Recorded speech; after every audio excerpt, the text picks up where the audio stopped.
Okay, and now here it is, the stunning conclusion to my review of Dave Rubin's book.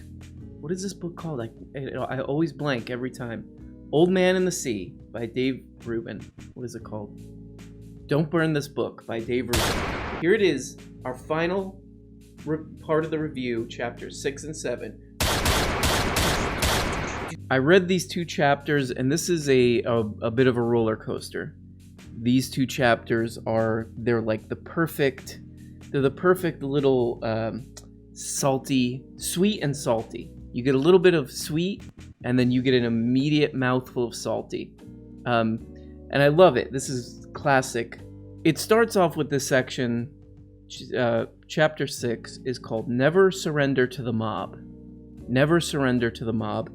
And remember, this book is all about sort of there are these jerks out there who they're woke. These people are all woke, and they're just horrible, and they're mean, and all they want to do is make you feel bad, and they're all kind of crazy, and they don't really know anything, but they're just sort of driven by pure insanity. And Dave Rubin is fighting these people, I guess, and he found his way out of it by going to, I guess, what would you call the kind of your typical American right-winger sort of thing. So in this section, this chapter 6, Never Surrender to the Mob, it's actually, this one, I kind of, again, there's parts of this book where I'm like, this is a human being. I don't want to just rip through this book and make fun of this guy and treat him like a piece of shit and just say, ooh, be an idiot much? Ha ha ha. And then try to get somebody to click like on that, because I think that that's dumb. And again, this chapter, he's talking about basically he had a kind of a rare disease where he loses his hair, basically. I didn't even know what this disease is. Here, I'll read a little bit from it. He's talking about the doctor who's examining him. She can tell by the existing patterns on my scalp that it's moving toward my face and may soon spread to the rest of my body, including my genitals. Great, I think. Just what I've always wanted. Bald balls. So look, this whole time I was like, man, people rip this guy on the internet. He's a human being. This is what I'm thinking the whole time. He's a human being. He has to deal with all the problems that we have to, weird things happening and diseases and embarrassment and all this stuff. And then he goes into, he kind of switches it into something totally different. One afternoon, a couple of weeks before my symptoms started to appear, my phone blew up with a string of expletive-laden text messages from a friend and a former co-star of The Young Turks. Okay, so it's pretty clear. He says it's a woman who was like his sister, and she's also one of the stars of The Young Turks, so I'm pretty sure he's talking about that Anna Kasparian from The Young Turks, internet famous person. And here's what he says. She texts him, she says, "Your shit-talking is out of control." She ranted in the first of her messages, "The social justice warriors you whine about fought for your rights as a gay man. But F them, right? If they don't hate Muslims, they're worthless to you." She also writes, "You're an opportunist." He's saying that he got these text messages from her. These alleged text messages. She hits back, "You don't give a flying F about friendship. Your bigotry is very clear. It's what your entire career is about now." So basically, it's what we can only assume is this woman from The Young Turks, Anna Kasparian, saying, "Hey, you're a piece of shit." She's being pretty intense with him, and this whole time I was thinking I'm having a hard time siding with her, because again, my whole assessment of Dave Rubin is that he's a guy looking for a career. Okay, so Anna Kasparian from The Young Turks is saying all this stuff to him. It's pretty intense. She's really being mad at him. She's being angry. She's being very mean. She's being a little bit mean, but with reason, with good reason. This dude's having a bunch of racists on his show and stuff. This was the very first time I personally experienced the left's absolute hatred for dissent, and it truly hurt. Their level of disgust resonated with me for days, and to some extent felt like a weird form of PTSD. I'm still kind of feeling a little bit for Dave Rubin here. This poor dude has to deal with this horrible disease. One of his best friends is mad at him because he's doing weird shit on the internet. I get it. Okay, I don't agree with you, Dave, on pretty much everything, but I'm definitely feeling for you. But this thing about the absolute hatred for dissent, I don't know that it's a hatred of dissent. I mean, I think people can have different ideas. I don't think Anna Kasparian is mad at you because your ideas are different. I think she's mad because they're kind of going a little bit in a weird right-wingy kind of, not a kind of antisocial, a little bit on the racist side.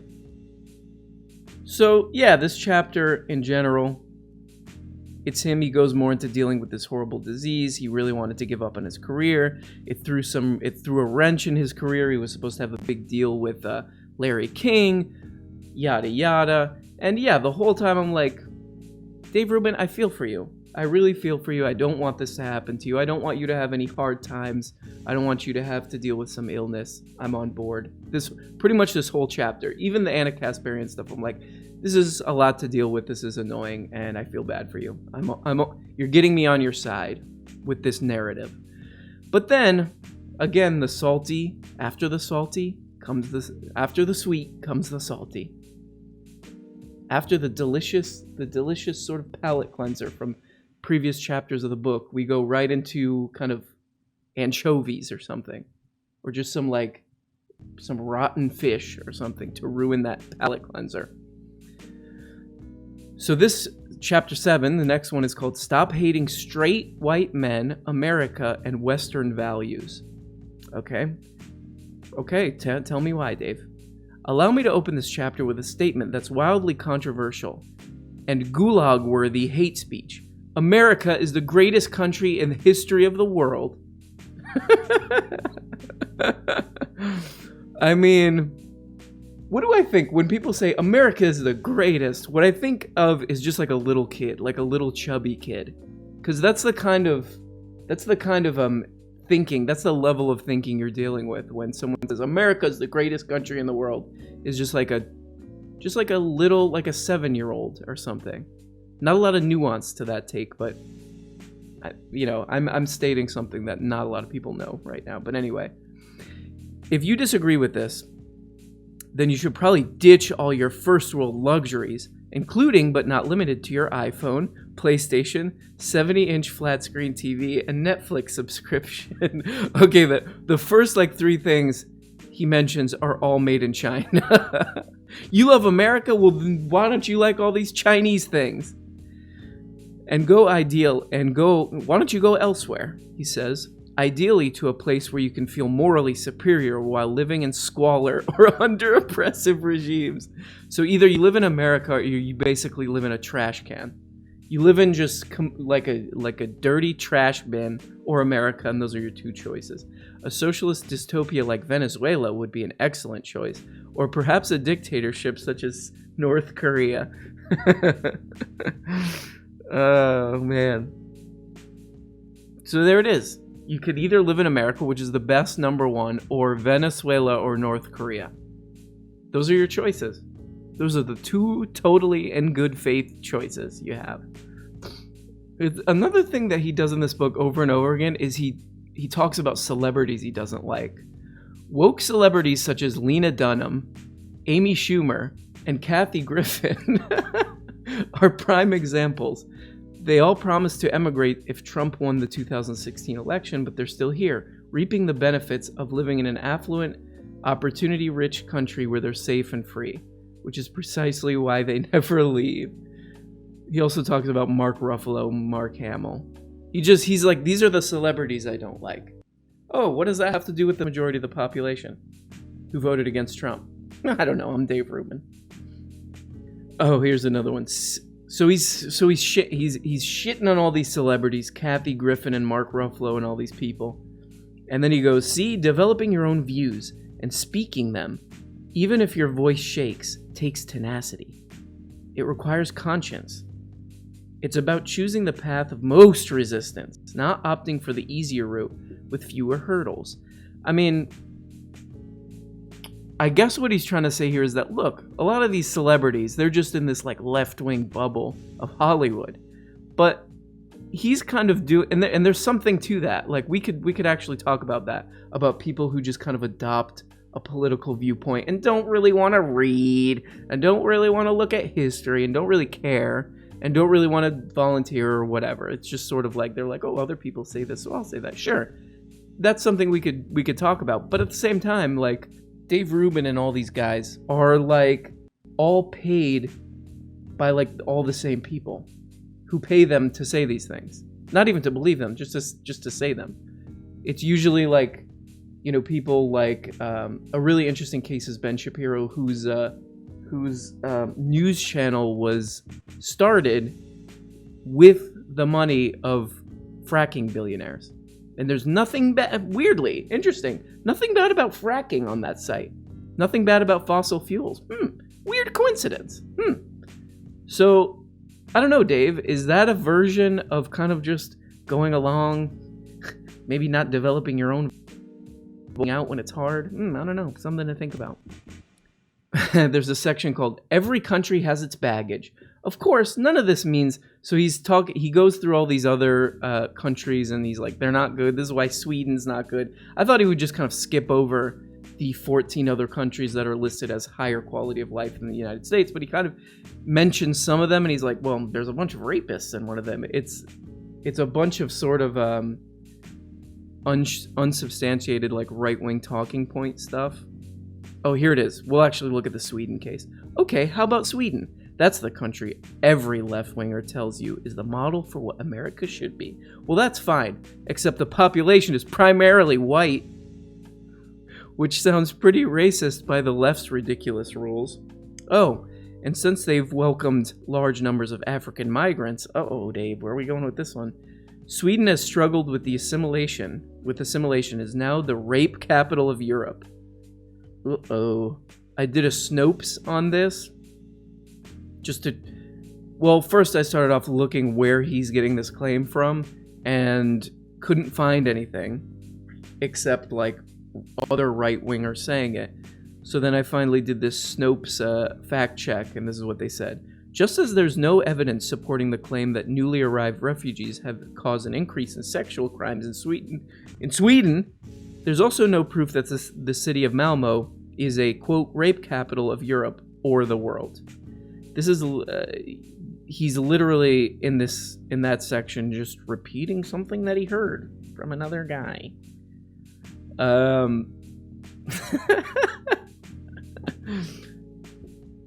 every country has he's like, America's the best, and all these other countries have their versions of sucking. He fails to mention, you know, some of the things that would actually be really good if you lived in these countries, like having not worrying about healthcare and stuff like that. Weird that he would say that he would leave that out. Oh, here's another one. This section is called Yes, Capitalism is Good. And he's talking about Amazon. Plus, here we go. Yet, in true leftist style, Alexandria Ocasio-Cortez stopped Amazon from relocating to New York after scrapping any potential tax breaks. In her socialist view, Amazon is big business, and big business is inherently evil, so the deal had to be upended. I mean, I feel like when he was writing this, he's just like, who do people that would buy this book hate? Oh yeah, that girl Alexandria Ocasio-Cortez. They all don't like her because she's Hispanic and kind of cute.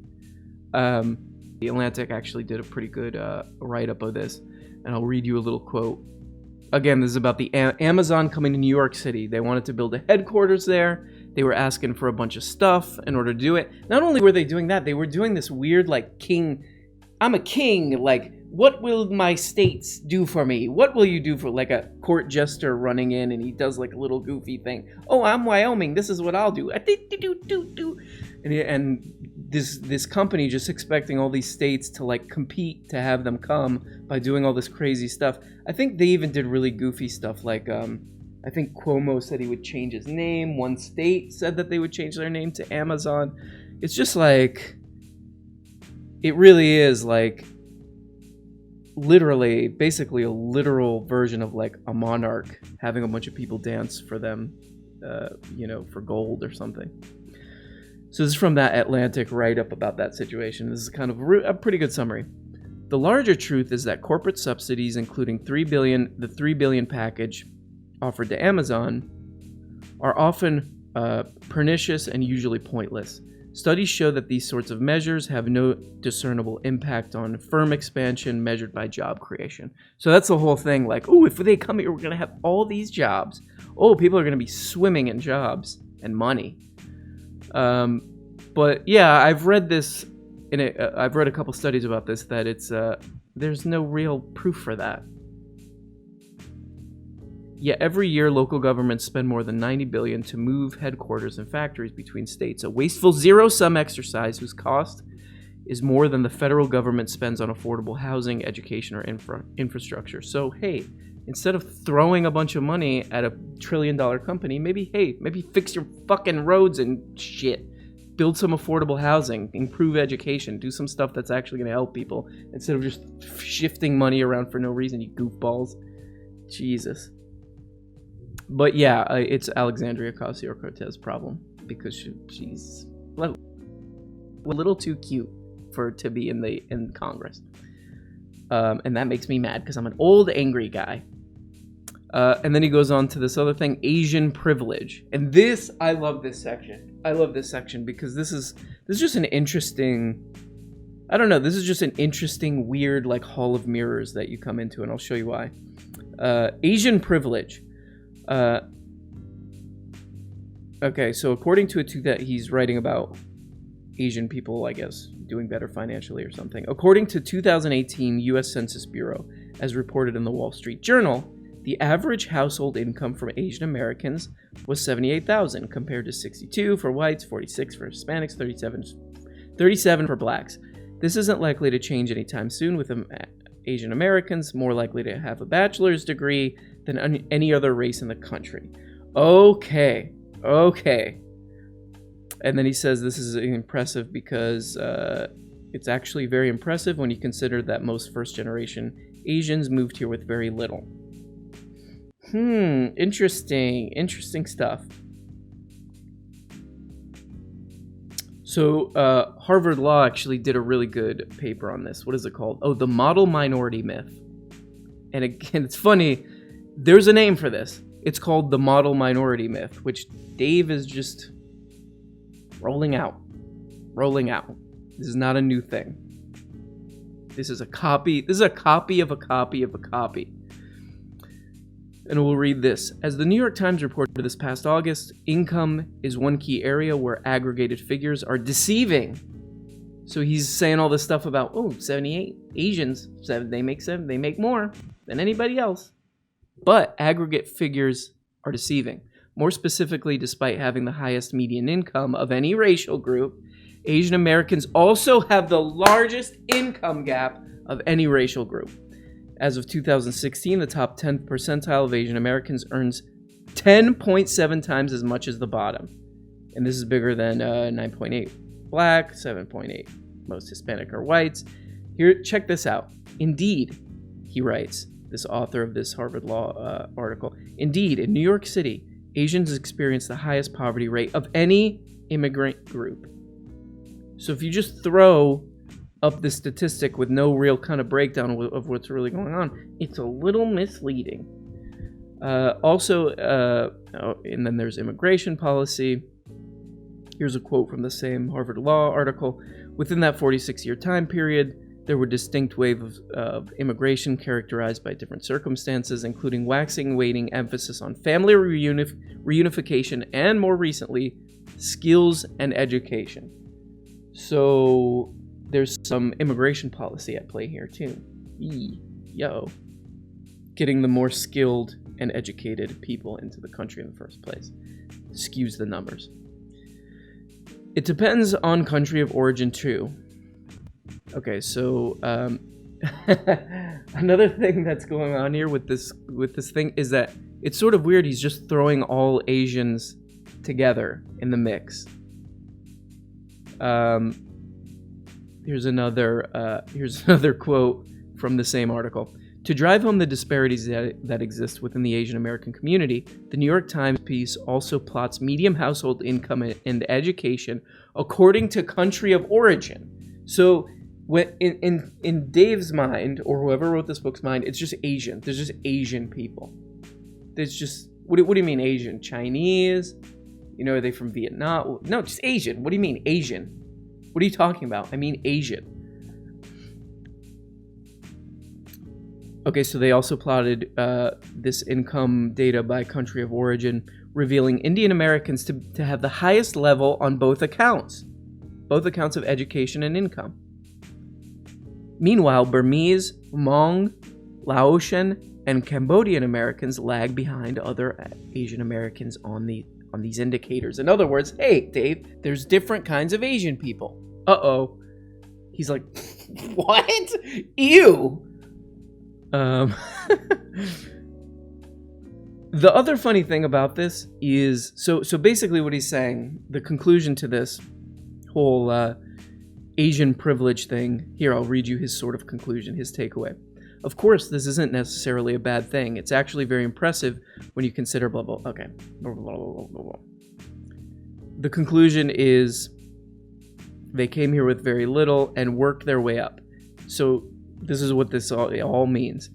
It shows that the American dream is based on merit, not melanin. In other words, skin color. Here's another quote. This is from an NPR. This is really interesting. This is from an NPR article where they're talking about Andrew Sullivan, who wrote... Andrew Sullivan is like the OG Dave Rubin, I found out. And I remember seeing this guy on Bill Maher like 10 years ago. He's a gay Republican who he's basically just the old school Dave Rubin. He would say stuff that was kind of like pretty easily provable to be false, and he was just like, I just want to say it anyway. And he would go on Bill Maher, and Bill Maher would just go, okay, and dunk on him, and it was just stupid. So in this NPR article, they're talking about Andrew Sullivan, who years ago said the same thing. And he said it in New York Magazine. And this is what Andrew Sullivan, the OG Dave Rubin, wrote. Today, Asian Americans are among the most prosperous, well-educated, and successful ethnic groups in America. What gives? It couldn't possibly be that they maintained solid two-parent family structures, had social networks that looked after one another, placed enormous emphasis on education and hard work, and thereby turned false negative stereotypes into true positive ones. Could it? It couldn't be that all whites are not racist, or the American dream still lives. So he's saying literally the exact same stuff. It's so great. So then they kind of talked to some researchers and some professors about this. And this is Janelle Wong. Okay, so whatever, I'll just read the quote. Sullivan's comments showcase a classic and tenacious conservative strategy. Janelle Wong, the director of Asian American Studies at the University of Maryland College Park, said in an email, this strategy, she said, involves 1, ignoring the role that selective recruitment of highly educated Asian immigrants has played in Asian American success, which we talked about just a second ago, and 2, making a flawed comparison between Asian Americans and other groups, particularly Black Americans, to argue that racism, including more than 2 centuries of Black enslavement, can be overcome by hard work and strong family values, which is a exact photocopy of what Dave Rubin is doing in this book. You can also there's a bunch of interesting research on this. Look up if you want to read more about this. This gets into very interesting history by this woman named Ellen Wu, who's a researcher. She wrote a paper called "The Color of Success," and it covers this model minority thing. And it's funny also that Dave Rubin is doing a bit called the model minority bit that has been done by people like Dave Rubin forever. So there you go. And that is where I think I want to leave this whole thing. Okay, except for this one quote. I'll just do this one last quote. I'll tell you why. It's because, America, what a country. I don't know where this came from. I don't know where this starts.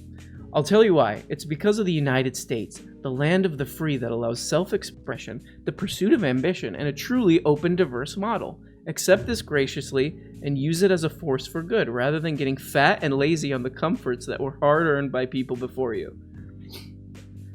Besides, even if none of this were true, which it is, America would still be the greatest country in the universe. Why? Because it created Seinfeld. Okay, pretty good.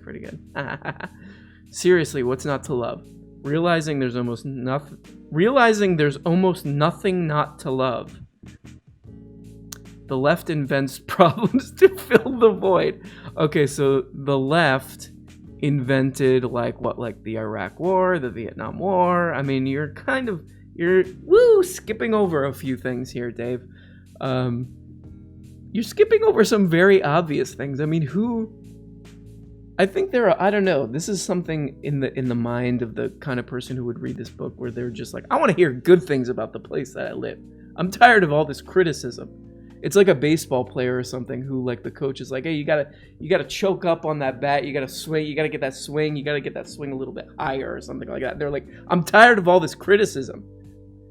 So, in conclusion, I don't know who this book, I guess this book is targeted at people who really don't care that much about history or politics, probably. The simplicity is kind of its good thing. Its simplicity is kind of its advantage, that anybody can just start reading this and understand it. But it's very misleading. It seems to be intentionally misleading throughout the entire book. It's a right-wing. It's a lot of right-wing talking points. And still, I don't hate or think that Dave Rubin is a bad person. I think that what we're looking at is a document of someone who found a niche and is exploiting the niche for fame and money.